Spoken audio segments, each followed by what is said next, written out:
Hey everybody, welcome back. Episode 2. We've made it. And I'm going to be honest with you, I don't know if we have 5 people watching this. Maybe I have 50. I don't know. I'm actually afraid to look because I'm afraid that if I look, then I'm going to just sit and wonder if I shouldn't just quit all this and just go back to piddling around the house. And piddling is a word. It's weird. Anyway, not the point. The point is that when I started this, I was not hoping to go viral. I was hoping to help somebody, maybe one person, maybe 10, I don't know. But I do know this, that if I've learned anything over the last few years, it's that God rarely starts with a crowd. He usually starts with someone who's just willing to listen. And that's all I'm trying to do. So if you're back for episode 2, thank you. Now, let's get back to our journey, shall we? Last week we talked about the lies we believe about ourselves, and I asked you to write some of those lies down and ask yourself, who told me this? And I hope you did that, because here's what I've learned. You can't change something that you're unwilling to recognize, right? And sometimes the hardest lies to recognize are the ones that we believe for so long that they feel like truth.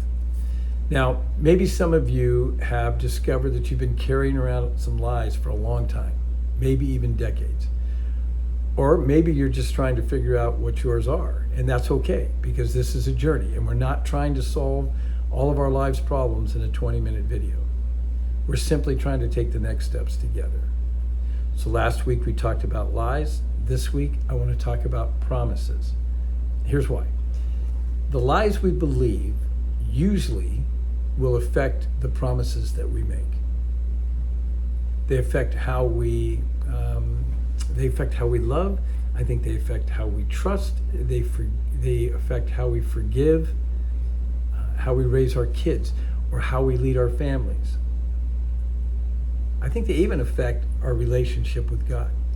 Because if I believe that I'm not good enough, then you know what? I start living like I'm not good enough. If I believe that people will always leave, then I'm going to have problems trusting people to stay. Or if I believe that God couldn't possibly use someone like me, why in the world would I ever step out in faith, right? So lies don't just stay in our head. Eventually, they show up in all of our relationships as well. And that's exactly how it went with me. At the end of last week, I told you that this week we're going to talk about marriage. Now, before some of the people that aren't married start looking for the remote, hang in there, because this really isn't about marriage either. This video is more about a promise, okay? And I think everyone's made one. Maybe you've made it to your husband or your wife. Maybe it was for your children, or I don't know, maybe to a friend. Maybe you made a promise to God. But here's what I've learned. Promises are easy to make when life is good, but they're much harder to keep when life gets bad. That's where my story begins. See, I'd met my wife in church when she was on a date with her brother. And that didn't come out right. Let me back. I need to explain. I had met her brother long before I'd met her, and I didn't know he had a sister. So when he showed up that night in church and she was with him, I assumed that they were dating. And I remember thinking, lucky guy, because she was really cute. But after the service, he came up to me and he asked me if I was going out to dinner with everybody, to Denny's, after the service. And I had no idea people were going out, but I wanted to play it cool, so I said, yeah, I'm going. And that's when he asked me if I would mind taking his sister to the restaurant. I guess he wanted to take someone else. And I remember thinking, your sister? Oh, your sister. Absolutely, I'll take your sister. So we were walking out to get in my truck, and I say truck, but I use that term very loosely because this was an old Chevy I'd been working on. It had no hood, it had no bed on it. It was more primer than it was paint, and let's just say it was a work in progress. It was more of a suggestion than anything else. But as we got close to the truck, I could see it in her face that she was, impressed would be pushing it. She was not impressed with the vehicle I was driving. And so I unlocked the passenger door, and immediately as I opened the door, it dawned on me that I did not have a passenger seat in the truck. I have a passenger seat, but it just happens to be in the garage. But hey, in my defense, I did not plan on taking some cute girl out to dinner that night. But anyway, when I opened the door, she looked and she didn't see a seat. And I was younger then, and I was pretty quick on my feet. I had this metal crate that I had strapped to the frame of the truck. And I unstrapped it really quick, and I flipped it over, and I put it where the passenger seat would be, and I offered it to her like it was first-class seating in Denny at Delta Airlines. And without hesitation, she jumped right up and sat down, and I just remember thinking, wow, I like this girl. And then I remember thinking to myself that I'm willing to risk spinal injury on her so I could have another 30 minutes. Later I did get another car because we started dating, and I got another car, but it didn't get much better because that car, shortly after I bought it, the doors quit working on it. So she would have to, when we'd go on dates, she'd have to climb in and out of the windows. I remember half the time I expected her to jump in and go, like, go, like we just robbed a gas station or something. And I know her parents were impressed. Who wouldn't be impressed with that? Anyway, somewhere along the line, we fell in love. And not just because she was willing to overlook my taste in automobiles. No. This girl loved Jesus, and she believed in me long before I ever believed in myself. She saw something in me that I couldn't see in myself. And she was, and still is, the most incredible woman I've ever met in my life. So eventually, I got the nerve up, and I asked her to marry me. And we were in front of her house, in front of her parents' house, and I got down on one knee, and I asked her if she would marry me. And I remember she just stared at me. If you've ever done that, a few seconds can feel like an eternity. And she just looked at me. And it felt like the longest time, long enough for me to start replaying every bad decision that I'd ever made. And I was beginning to think that she was remembering the crate, honestly. But finally, with tears in her eyes, she smiled and she said, yes, but I have a condition. Now, let me tell you, if when you're on one knee and a woman that you love says, I have a condition, your heart skips a beat. I'm thinking, wait, there's a condition? Was there fine print? Did I miss something here? But she looked me right in the eye and she said, you need to promise me that if we ever get to a place in our marriage where we want to quit, or we're going to walk away and talk about divorce, I want you to promise me that you'll look me in the eye and tell me that you've done everything you can, that you have fought for me in every way that you can before you'll ever let this marriage go. I never want to quit, she said, knowing that we didn't give it everything we had. I didn't hesitate. I looked right back at her and I said, I promise. And I meant it. With every fiber of my being, I meant it. Well, a few months later, we got married. And I had no idea that years later, when everything was falling apart, when I thought our marriage was over, that promise would come back. And the woman who made me make that promise would be the one that would remind me to keep it. And looking back, I thought God was giving me a wife. What he was really giving me was one of the greatest teachers I'd ever had. Because I thought that the promise was about protecting my marriage. I would eventually discover, though, the promise was really about changing me.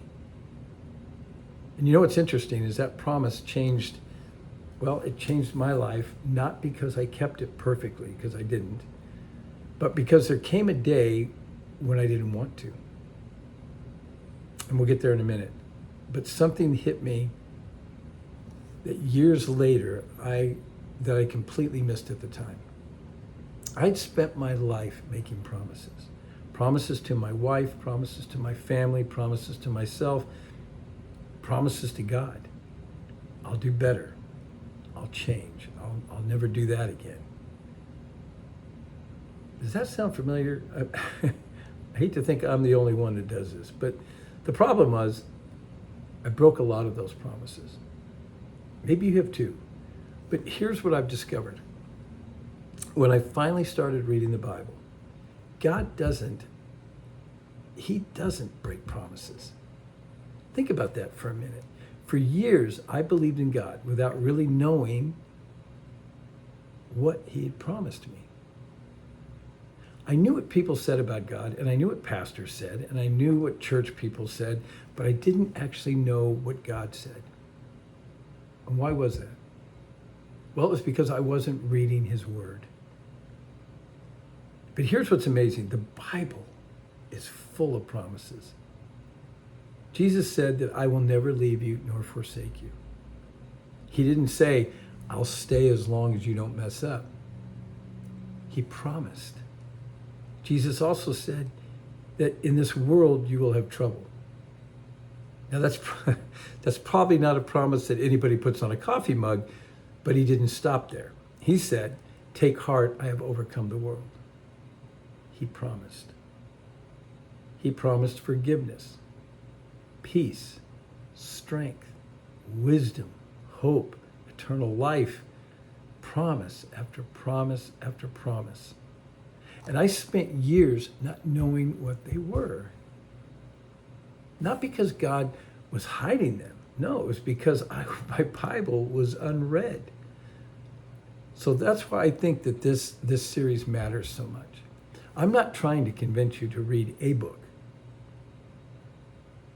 I'm trying to convince you, I guess a better word is I'm trying to introduce you to the God who made promises to you long before you ever knew they existed.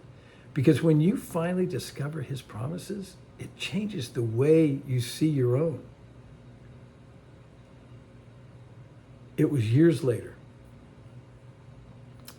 The one thing that neither my wife or I ever wanted was happening. We had decided to separate. I spent the first night on a friend of mine's couch, and I'll never forget waking up the next morning.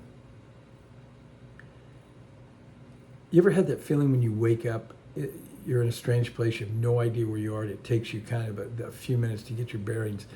Well, I looked around that room and it hit me. I'm not home. And I remember lying there thinking, what am I doing? It had only been one night, and I already felt so alone. And it wasn't the kind of lonely where you're by yourself. It was the kind where you know you've just walked away from the people that you love most. I remember that.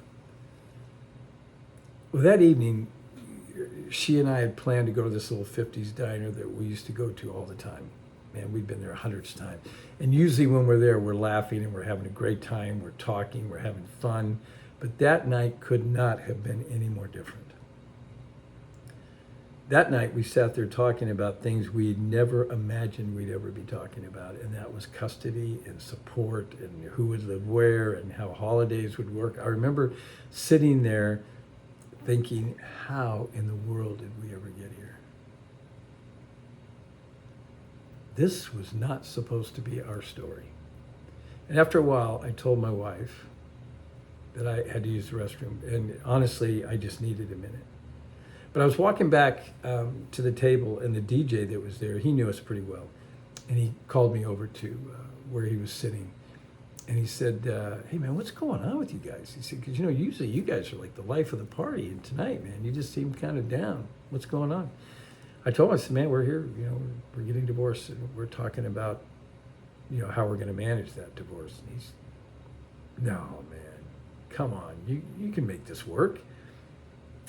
I told him, I don't think we can. But anyway, I was walking back to the table. And I remember thinking, man, that guy, he actually cared. Somebody actually cared about what was going on. But a few minutes later, my wife and I were talking, and right in the middle of our conversation, he came on the speakers and he said, hey, this song goes out to some very special people. You know who you are. And he played You've Lost That Loving Feeling by the Righteous Brothers. And I looked at my wife and she looked at me, and without saying a word, we got up and we walked to the dance floor.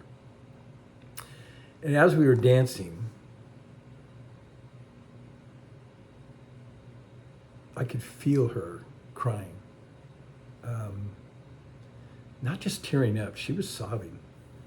And I remember thinking, this was not how this was supposed to end.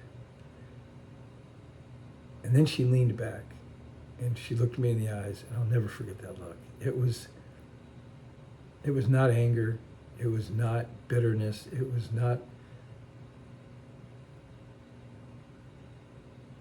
heartache. It was heartbreak. And in that moment, something hit me. The woman that I had promised to protect, the woman I had promised to love, the woman I had promised that I would fight for to the bitter end, was standing in my arms crying because of me. I had become the source of the pain that I was supposed to protect her from. And then she quietly asked me a question. She said, Michael, do you know what hurts the most? And I shook my head. She said, you promised me.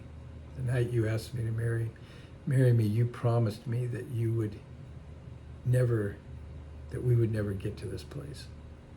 That you would do everything you could to save our marriage. That you promised that you would fight for me.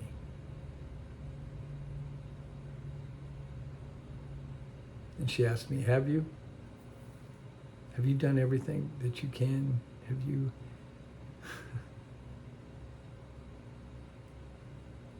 I couldn't answer her because I already knew. No, I hadn't. I had tried different things. I had made excuses. I was going to say worked harder, but no, I hadn't. But I'd blamed. I put a lot of blame on others. I had avoided. I'd hoped things would somehow fix themselves because that was me. But had I done everything? No. Because I had never done the one thing that mattered the most. I'd never stopped trying to build our marriage my way. I never asked God to show me his way. You know, before I go any further, I want to tell you something. That night wasn't the end of our story. As I'm recording this tonight, my wife and I have been married for over 44 years. God restored our marriage. And today I love that woman more than I ever thought possible. We laughed together, we cried together, we raised a family. We've watched God do things that neither one of us could ever imagine on that dance floor. Because of a promise. A promise that she was holding me accountable to. A promise that I'd made, but she was holding me accountable. I fought. I fought for her. I fought for what we had. I said I would never do counseling, and I did. Best thing I ever did. He taught me that my wife is my best friend, and that I should tell her things that I wouldn't tell anyone else, that I should trust her with stuff that I wouldn't trust anyone else with. And I began to do that. I began to share things that had happened to me in my life that she had no idea. Things that I was afraid to tell her because I thought she would see me as weak and run from me, but instead she just drew me closer and loved me more. So our marriage was restored because of a promise kept. Accountability. So I want to just say that if you're in a marriage where you feel like it's too late, or I'm just saying, don't give up. There's hope. Now, having said that, God didn't restore our marriage overnight. He didn't restore our marriage changing my wife. He restored it by changing me. And before we wrap this up, I want to leave you with one final thought. Last week we talked about lies we believe. And This week we talked about promises. I hope you've seen how those two things are connected. The lies we believe don't stay in our heads. Eventually they find their way into our relationships. They affect how we love and how we trust and how we forgive and how we keep our promises. And even how we see God, I think. But looking back, I can honestly say that I loved my wife. I meant every promise I ever said to her. The problem wasn't my intentions. The problem was my foundation. I was trying to build something without ever asking the designer how it should be built. Years later, after I finally started reading the Bible, I came across a verse that stopped me in my tracks. It's Psalm 127:1.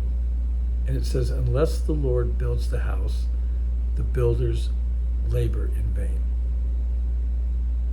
I remember just sitting there thinking, well, that explains a lot. See, I wasn't trying to fail. I wasn't trying to hurt my family. I was simply trying to build a marriage without the builder. And here's what really hit me. God had already given me the blueprint. He had already shown me what love looked like, what forgiveness looked like, what humility looked like, what sacrifice looked like. He had filled his word, his promises. Promises like this one here, Hebrews 13:5. I will never leave you nor forsake you. Then there's Hebrews 13:5. I will never leave you. Oh, I'm sorry. That's okay. I just read that. In this world, this is John 16:33. In this world, you will have troubles, but take heart. I have overcome the world. John 16:33. James 1:5. If any of you lacks wisdom, you should ask God, and it will be given to you.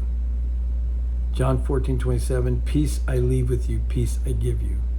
Isaiah 41:10. Fear not, for I love this one. Fear not, for I am with you. I will strengthen you and help you. Promise after promise after promise. And they had always been there.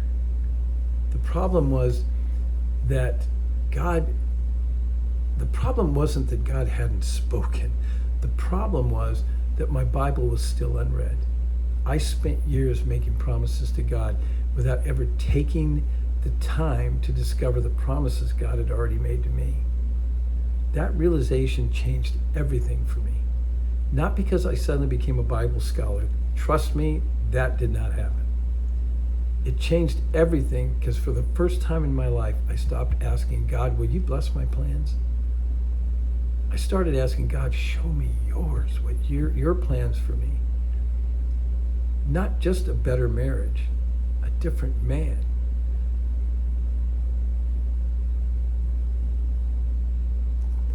My journey led me to the Word.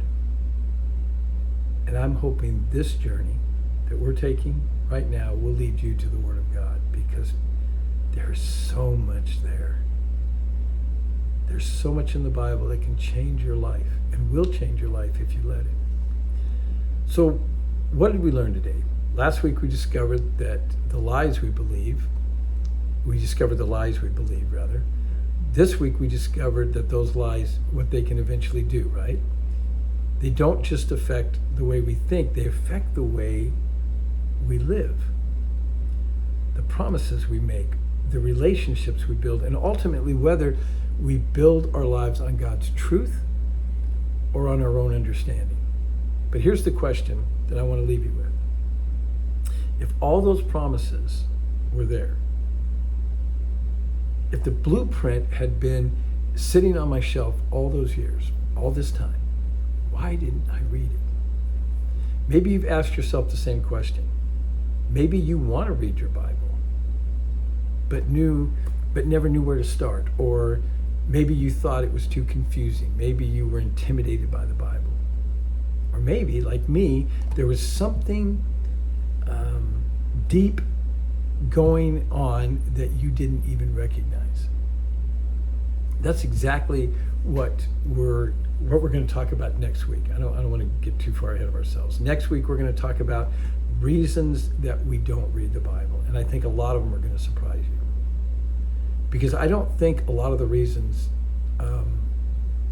I don't think they're reasons that most people think about. I know it wasn't. Excuse me. I know it wasn't for me. And once I discovered what was really keeping me from God's Word, everything began to change for me. So, before you close your notebook this week, I'd like you to write down a few things. And these aren't for me. These are between you and God. What am I trying to build right now? Write that down. And maybe it's your marriage. It could be your family. Maybe it's a career, your faith, my future. Whatever you're trying to build, I want you to write it down. And just be honest. What am I building it on? Is another question. Are you building it on God's truth? Are you building it on your own understanding, fear, past experiences, someone else's opinion? Again, be honest. These are questions that I asked on my journey and questions I answered, and it helps. Believe me when I say that it helps. And have I been asking God to bless my plans? Or have I been asking Him to show me His? And finally, what promise of God do I need to remember this week? I want to give you a list of verses. I know we read some up there. I want you to, if you have some time this week, just read these verses. Psalm 127:1, Hebrews 13:5, John 16:33, James 1:5, John 14:27, Isaiah 41:10, John 1:9. And don't just read the verses. Ask yourself, what does this promise? What does this promise tell me about God's character? And then if you would, finish this sentence. This week God showed me what? Thanks for showing up. And I'm going to be here next week. I hope you're here next week.